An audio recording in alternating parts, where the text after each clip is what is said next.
What's going on, people, and welcome to Man Knows Football. You are here with Guni for the second episode of the Transfer Talk. Big up all of you who did watch the first episode. If you haven't seen it already, I will link it in this video, either at the end of the video or somewhere up here at the top. Be sure to check that out after the video. But today, the infamous Matt Law has spoken on the London is Blue podcast, and we will be discussing issues surrounding transfers in today's episode and what Matt Law did touch on. But before we do get into the content, make sure you do smash up that subscribe button.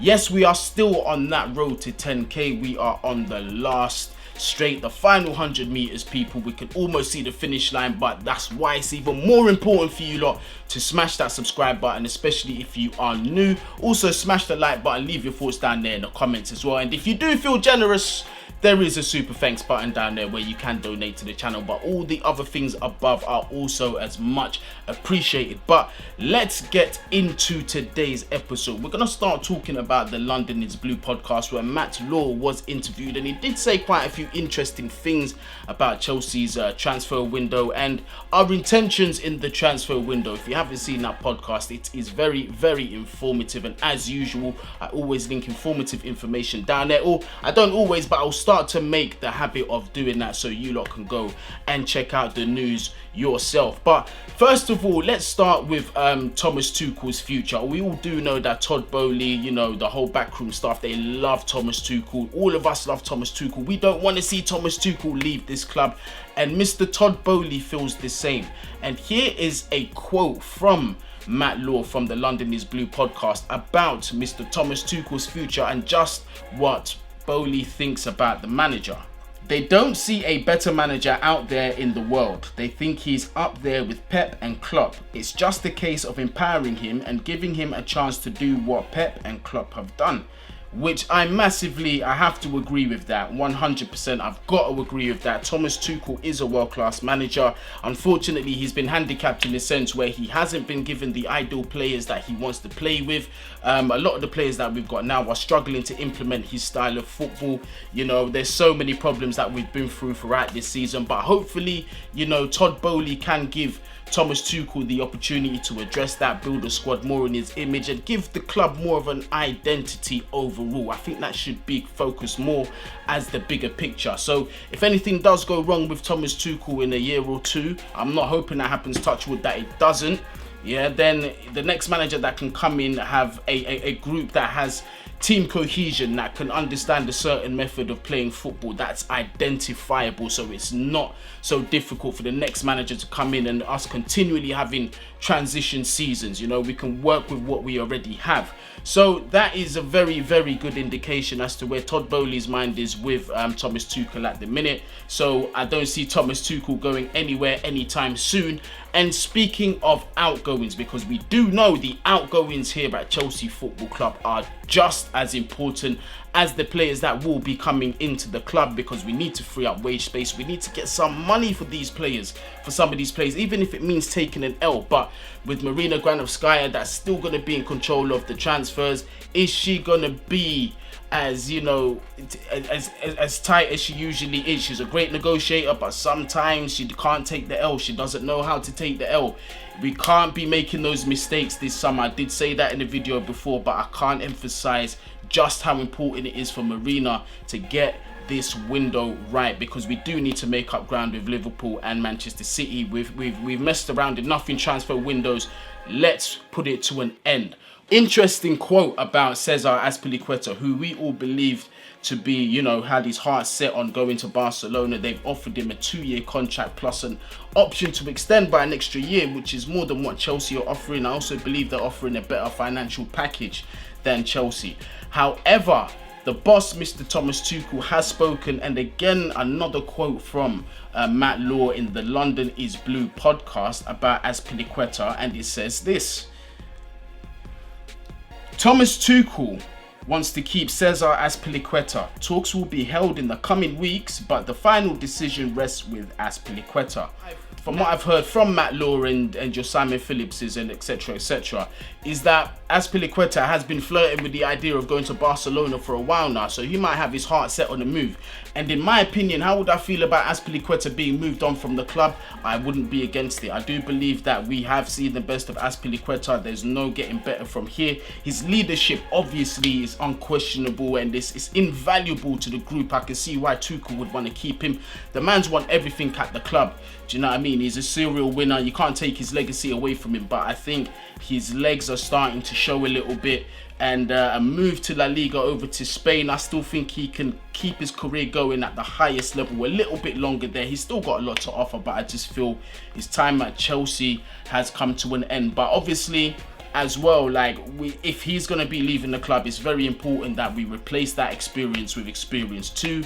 You guys know that I'm a huge advocate for Kalidou Koulibaly. I'd love to see him come to the club. Quality, north of his 30s, replaces the experience that has left the club and has that cohesion with Mendy from the Senegal, not Ivory Coast, from the Senegal national team. I did make a mistake in the first video. I did say Mendy and Koulibaly were both from Ivory Coast. I don't know why I had that country in my head. I knew that they weren't from there, but for some reason, that's what I still said. So there is that situation to keep an eye on. Hopefully Azpilicueta does go out the door, and I do mean that respectfully. It is time to move on. We have to cash in or get what we can from some of these players and free up the wage bill so we can bring younger and you know, possibly elite prospects into the team. You know, while these guys are holding such big wages at the club, it's stopping others from taking those positions. So I feel it's key.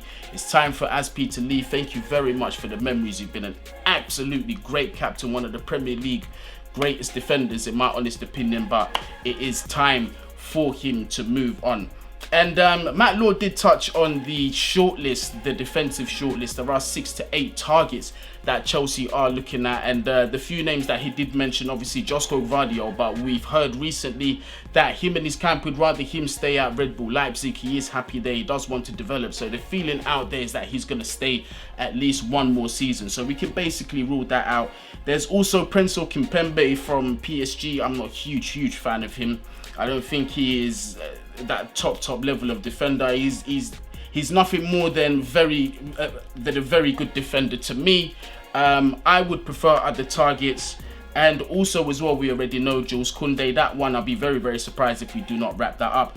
But rather than a Kimpembe, I'd rather us be looking at a Bastoni. Apparently Tottenham are willing to make a bid for him.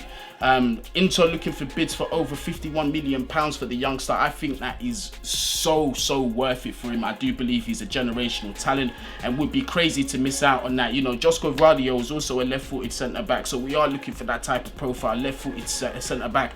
We do have that in Levi Colwill. It remains to be seen whether he will be used in the squad this season, if he's going to go for another loan or what. This transfer window will decide that, but I do think that Bastoni is a defensive target that we should 1000% be looking at. If you don't know about this guy, please go and do your homework on him. Brilliant player at Inter Milan. I've had an eye on him for a couple of years. Every time I've seen him play, he's very mature beyond his years. Can play centre back, can play left wing back as well, can play left back. So again, multifaceted in those defensive areas, something that we desperately need. And I believe he is only 24 years old, so it will be interesting to see what happens there. And also, let's get on to some more outgoings. Matt Law did discuss the possibilities of Hakim Ziyech, Timo Werner and Christian Pulisic have been questioning their Chelsea futures over the last weeks.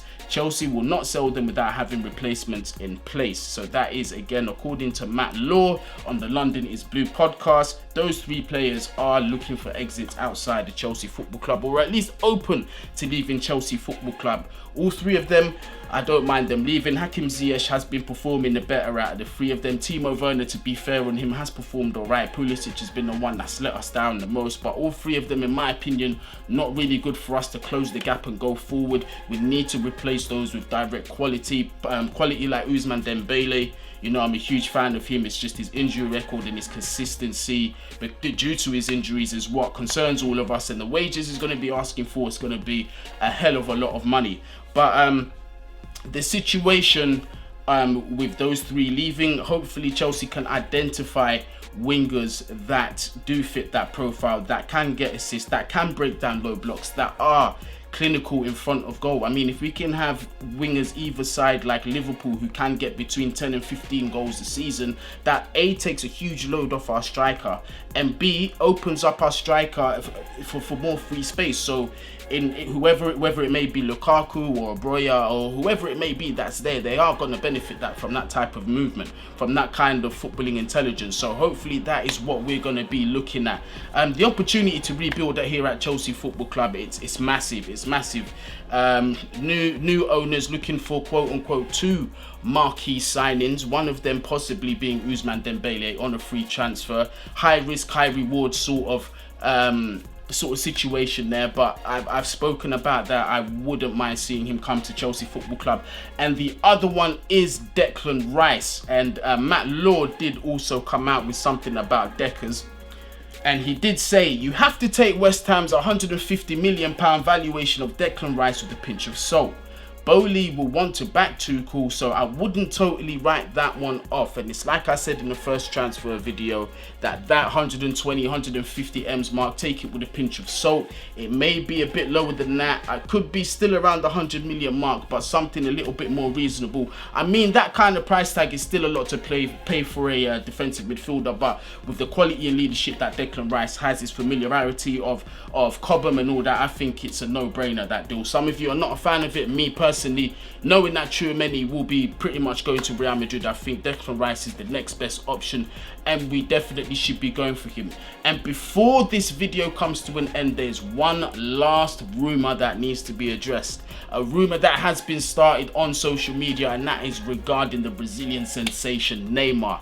I absolutely love the player. Generational talent. I think he would thrive at Chelsea if we do make the correct signings around that as well, because we do have other areas we need to address.